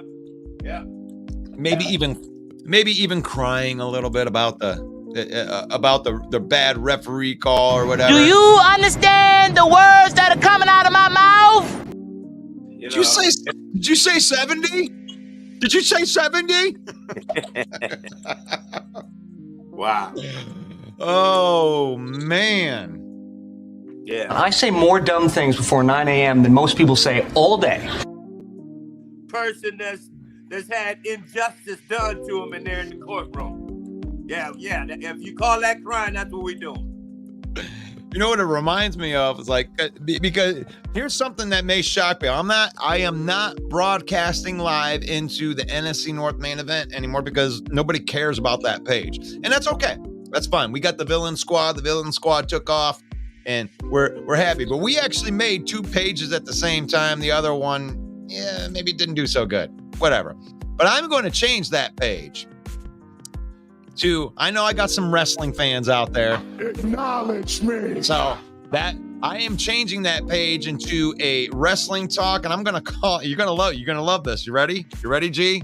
I'm ready. We're gonna call it WrestleMania, and you're gonna have wrestling talk with Russell Wayne, and I'm gonna start going over these pay-per-views. I'm gonna put up a bunch of funny wrestling content like I do for these NFL stuff.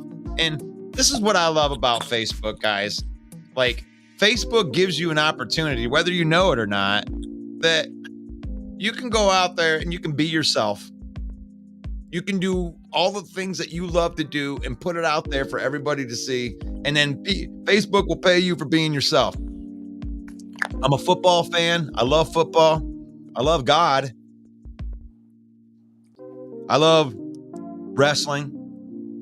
And I love my family, my friends. So Mike and I we built a organization around that. And we're helping each other move mountains, creating pathways that you can make a living by being yourself. Think about that. It's hard work. It's not like this is easy to do this. You got to say a lot of stuff like this. We are the NFC North Champions right here. I'm going to pay some bills right here because we are an affiliate marketing partner with the NFL Shop, and you can get that fantastic NFC North Championship plaque from our link in the NFLshop.com. If you use our link, it's going to help our show. Now, you could just go to NFL Shop and just get it. It's not going to be any more. It's not going to be any less. But if you use my link, you're going to save 25% too. You're welcome. Anyway, here we are. Faith, family, football. The most important thing is faith, guys. I go to NTC Church on the corner of Bristol Belsey Road in Burton, Michigan. And my pastor's awesome, man. He's a great guy. And the reason I love it is because of outreach. Because things are going good for us. And it's not going good for everybody. And I'm so proud of my church. Go out there, they give 400 turkeys away for Thanksgiving. Almost 100 families that we were able to provide Christmases for people that wouldn't have Christmas. So if you have faith, which a lot of people, if you're watching a football show at 11 a.m., you probably have some things to be thankful for. If you're able to do that, then you gotta, in my opinion, I think I have to help somebody else get faith. If they don't have faith, I got to show them who my God is. And that's just it. That's it. Great ministry that's going on there. So if you helped us out with that, thank you very much. We do have a link in our description right now if you want to give to our ministry right here. And we're helping people all the time. I don't know what the new thing is going to be, but I'll let you know.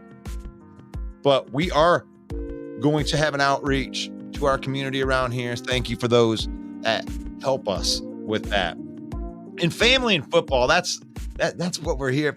You know, this is the easy part. You just got to watch a football game, you know, hang out with your family, use football, man. Sunday, it's awesome. We get done with church, you know, hang out with a bunch of friends and family, watch some football games. Yeah, you win some, you lose some. Use football. Don't let football use you. This is Football Talk with Russell Wayne. I got special guest Grove Teague from Ambino Sports in the house right there. And I got the www.hid.tv. Yes. Yeah, I watched that. I know it's right. Yes. So that's where you would watch that. Yeah. 7 p.m., right? On the Thursdays. At 7 p.m. tonight on YouTube. Just put that ... and we know sports. As soon as you put that ... and it should pop up. Boom, bam, bam, bam. There you go. Make sure you check it out. And even if you miss it, you can check it out on the @Hawks and Hawks at Facebook, or you can watch the replay at @Hawks Sports /video. There you go. Yeah.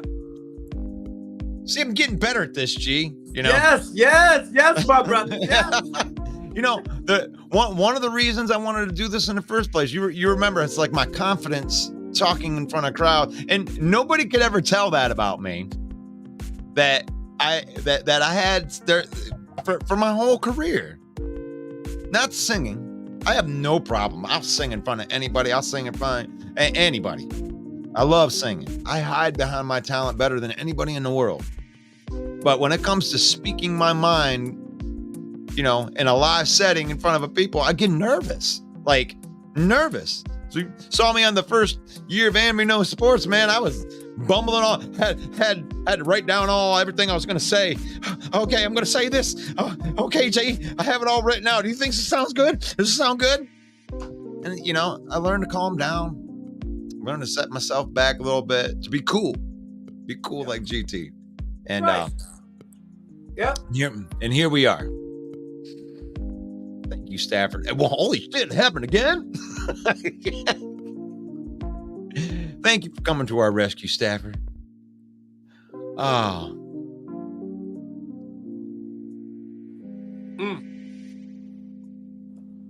Rebecca says, as always, I appreciate you guys.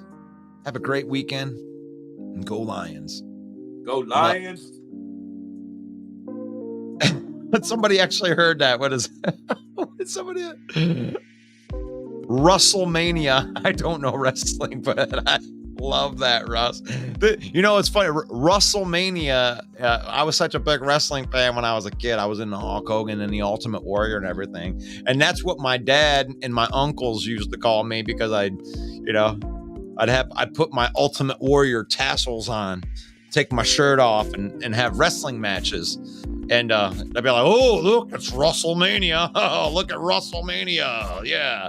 So this is a throwback. That name is going to be a throwback to my father. I miss my father. He died in 2014. And I miss him. So, Russell Wayne. Wayne's not my middle name. That's my father's name. Full respect to my father. I love my father. I miss you, my father. I believe Caleb Williams is fool's gold. Talented fool's gold. I don't know. The kid looks pretty awesome. But, wow, look at that. JJ, realistically, a late second to mid third, in my stupid opinion. I think you could be right on that. GT, you threw your thoughts on that. I am in agreement with that as well. Yep. Right there. Ooh, there you go, Erica. Nice. Erica locked down some tickets for Sunday. We will see you there. We will see you there. We got some nosebleed seats, but you know, I don't think there's a bad seat in that place. It isn't. Because we had some really bad seats when we went to Baltimore, and it was still awesome. I mean, it was like we were in the highest part of the stadium, and it was awesome. It was still awesome. We saw everything, you know. So, congratulations to Erica. It's always good to feel the energy of a game in there. Ah, yeah. How about you, Chris Collinsworth? What do you think about that? You ever meet somebody and they're so boring, you feel like they poisoned you? Like, you're talking to them and you're like, I feel like I'm dying right now.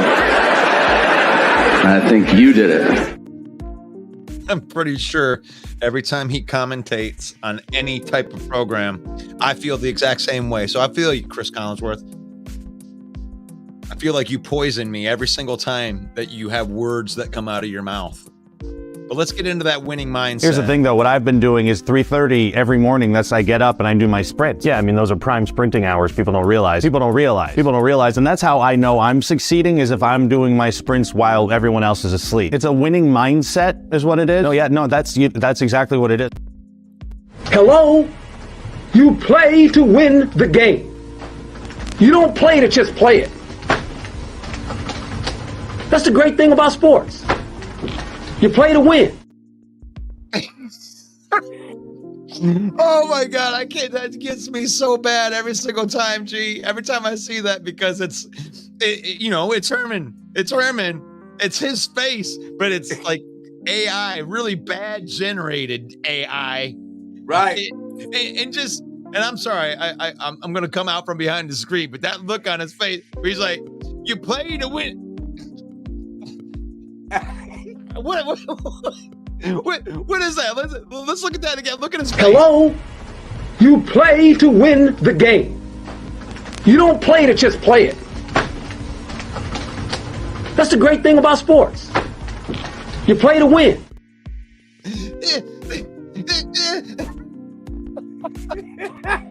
Dude, oh my gosh. It's bad that you give me toys. And these are some of the great ones right there, you know. His face looks like he's trying to talk at the same time of taking athletic tapes off his hairy ass leg. And he might even be pooping a little bit, like a little bit of constipation in there. I murdered a rock, injured a stone, hospitalize a brick. I'm so mean I make medicine sick. I'm so mean I make medicine sick. I even got some Carlin in here. Life is not that complicated. You get up, you go to work, you eat 3 meals, you take 1 good shit, and you go back to bed. What's the fucking... Man. And I think that we epitomize these Lion fans right here. I think I'm gonna help you out right here. Here's same old Lion fan right here. Sell the team, bro. Sell the team. 1957. Ain't won shit since 1957. They need to sell the team. They ain't never gonna do nothing. Same old Lions. Come on, guy. It ain't that bad, is it? It's okay. It's okay. Oh, and then you have Fix It Guy. How about Fix It Man? Oh my God, it's a 4-2-5 defense. All you gotta do is blitz more. All they gotta do is fire Aaron Glenn, and then you can start winning again. They're so stupid. That's Fix It Guy. You can count on him to fix it. Right. He can do it better than all your coordinators with all their experience. And every loss, he comes out and tells you why. I know exactly. You see on this play right here, I was watching the tape, and you see this guy's got some bend around the corner. Should be using the bend guy. He can bend, so you can bend it with the bendy guy. Okay.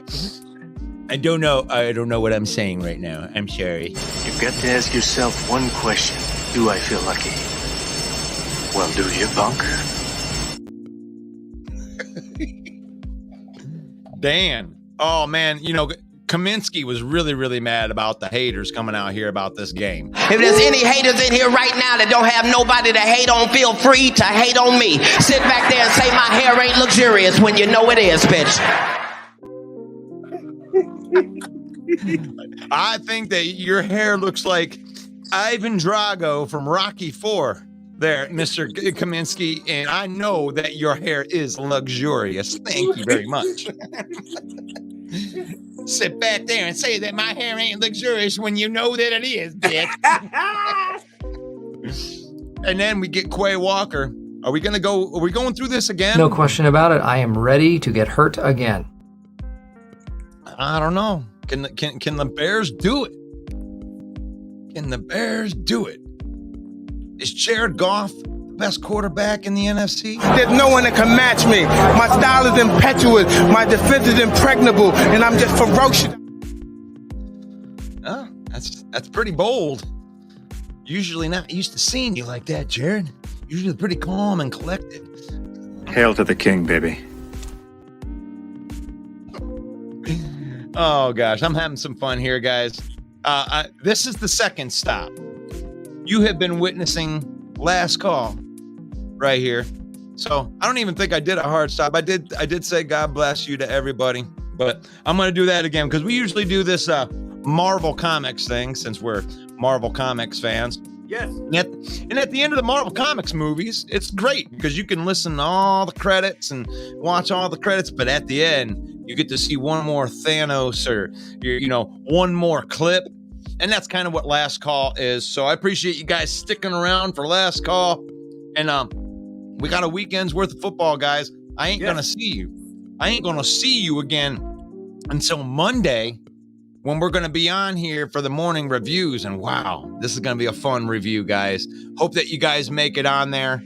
And this is Football Talk with Russell Wayne. Please follow us. Follow the Villain Squad. I think that we probably crossed over 16,000 villains today during the broadcast. We appreciate all the support on that. And we're looking forward. We're looking forward to actually, having a show during the playoffs.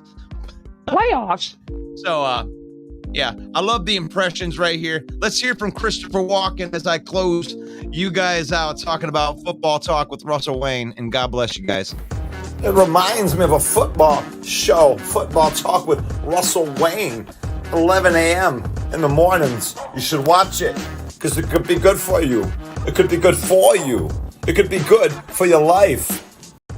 What's up, y'all? This is Ifeatu Melifonwu, safety for the Detroit Lions. And I just want to take some time out to give a big shout out to Russell Wayne and Main Event Mike from the Detroit Lions Villain Squad. It's a fan page and a podcast. And I just want to say I appreciate the support of me and my team. And I encourage everyone to go check out their podcast and check out their fan page. Go Lions.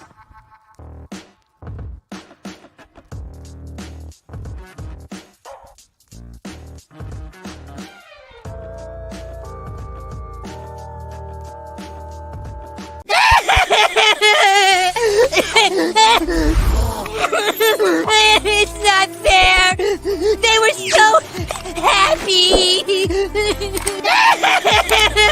It's not gonna be. What's going on, Russell Wayne and the Main Event 365 Network? This is Jason Kabinda from the Detroit Lions.